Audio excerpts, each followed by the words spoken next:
कभी कभी एक छोटी सी आवाज, एक छोटी सी चिंगारी पूरी दुनिया जलाकर राख कर देती है।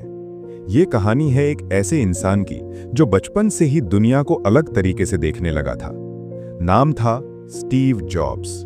जन्म हुआ 24 फरवरी 1955 में, एक साधारण घर में नहीं, एक ऐसे घर में जो उसे पूरा नहीं जानता था। वो बच्चा जिसे गोद लिया गया था, पर यह लेना देना उसकी पहचान से ज्यादा बड़ा नहीं था। उसकी असल पहचान थे उसके सवाल, उसके ख्वाब और उसकी बेतहाशा नजरिया। छोटा स्टीव अक्सर चीजों को खोल कर देखता था। घड़ियां, रेडियो, खिलौने, सब खोल कर देखता।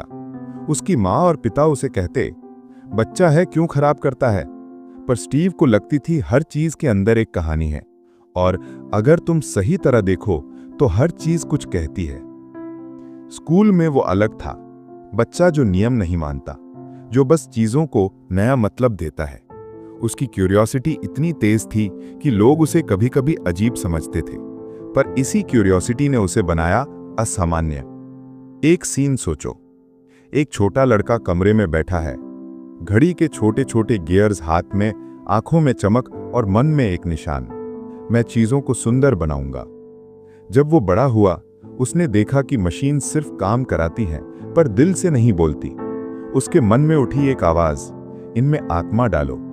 वो कॉलेज गया, रीड कॉलेज, पर वहां के फॉर्मल रूल्स उसे घोटाते थे। उसने कॉलेज छोड़ा पर पढ़ना नहीं छोड़ा। उसने कैलीग्राफी जैसी कला सीखी। यही छोटी सी चीज बाद में उसकी सबसे बड़ी ताकत बनी, क्योंकि उसने सीखा कि फॉर्म और फंक्शन का एक नाजुक नृत्य होता है। याद रखना, यहां बड़ा पॉइंट है, वह स्कूल छोड़ने का मतलब लापरवाह नहीं था। यह उसकी चेतना की बगावत थी। उसने फालतू चीजों को काटकर उस चीज पर पूरा ध्यान दिया जो उसे असली मायने देती थी, डिजाइन, सिंप्लिसिटी, एक्सपीरियंस। 1976 का कैलिफोर्निया, एक छोटा सा गैरेज और दो लड़के, स्टीवन और वॉजनियाक। दोनों की केमिस्ट्री कुछ अलग थी। वॉज टेक्निकल मैजिशियन था, जॉब्स करने का दूसरा तरीका। उनकी पहली मशीनें क्रूड थीं, पर उनमें एक आत्मा थी। ये इंसान के काम आएगी और खूबसूरत दिखेगी। लोग कहते थे ये बस हॉबी है, पर उन्हें पता था हॉबी तब भी करिश्मा बन जाती है जब दिल सच्चा हो। स्टीव का नजरिया साफ था, हम बाहर सोचेंगे, हम रूल्स तोड़ेंगे और हम परफेक्ट बनेंगे। ये परफेक्टिज्म उसकी ताकत और कमजोरी दोनों बना। एप्पल बड़ी हुई, लोग तालियां बजाने लगे, मैकिन्टॉश आया और जॉब्स मंच पर खड़ा था। उसकी प्रेजेंटेशन एक परफॉर्मेंस थी, बड़ा, तेज और ऑलमोस्ट थिएट्रिकल। पर बैकस्टेज में उसके भीतर अंधेरा भी था। वो कभी कभी कठोर, कभी कभी बर्बर होता। वो लोगों को पुश करता, तोड़ता और फिर उन्हें बेहतर बनाता। उसकी एक पंक्ति याद रखो, design isn't just how it looks, it's how it works. पर ये उस समय उसके लिए सिर्फ शब्द नहीं थे, ये मानना था। उसकी आंखों में वही बचपन की आग थी, पर अब वो आग लोगों को जलाने भी लगी थी। यही वो फॉल्ट लाइन थी जो अंततः भूकंप बनकर आई। 1985, बोर्डरूम की ठंडी हवा और एक निर्णय, जॉब्स को कंपनी से निकाल दिया गया। अपने ही बनाए घर से बेदखल होना, ये कोई छोटी चीज नहीं थी, ये उसकी आत्मा पर चोट थी। पर असली सच्चाई यहां है कि गिरना किसी की असफलता नहीं है, गिरना वो मौका है जब आंतरिक आवाज बोले, अब तुम बनोगे। जॉब्स ने नेक्स्ट बनाया, उसने पिक्सार खरीदा और चुपचाप काम किया। उसने अपने अंदर की सॉफ्टनेस और अलग तरह की चतुराई को निखारा। टॉय स्टोरी का सक्सेस आया।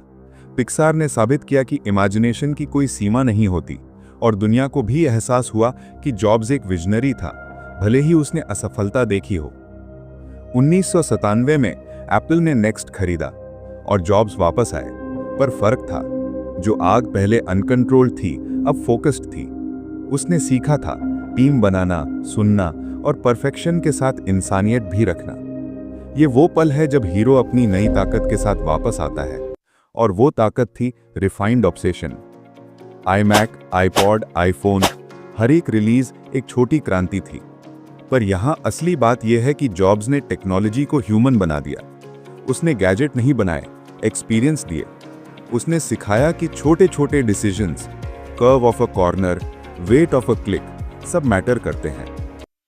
हर बड़े नए अध्याय के बाद जिंदगी का असली टेस्ट आता है, सीमाएं। स्टीव की हेल्थ खराब हुई, वो मॉर्टल था, और वही मॉर्टैलिटी ने उसे और गहरा बना दिया। वो पब्लिक फिगर था, पर अंदर एक आदमी था जो चाहकर भी समय को रोक नहीं सकता था। उसकी मौत 5 अक्टूबर 2011 एक एरा का पंख थी, पर उसकी लेगेसी एक जीवित कहानी बनी रही। यहां ध्यान दो, उसकी मॉर्टैलिटी ने उसकी फिलॉसफी को और भी अधिक मानव बनाया।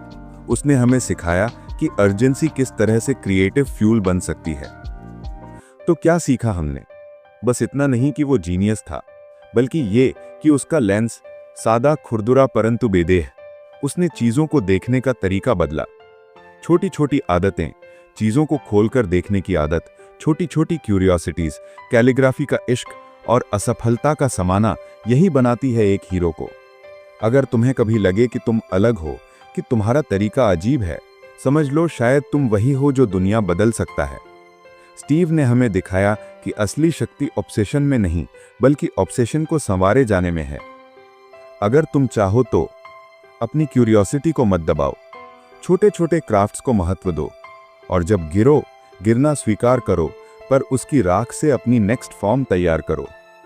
जिंदगी सिखाती है, हर बार जब तुम अपनी कहानी खुद लिखते हो, तब तुम एक किरदार बनते हो जो लोगों की जिंदगी में असर छोड़ता है। स्टीव जॉब्स की कहानी यही सिखाती है, बड़ा सोचो पर दिल से करो।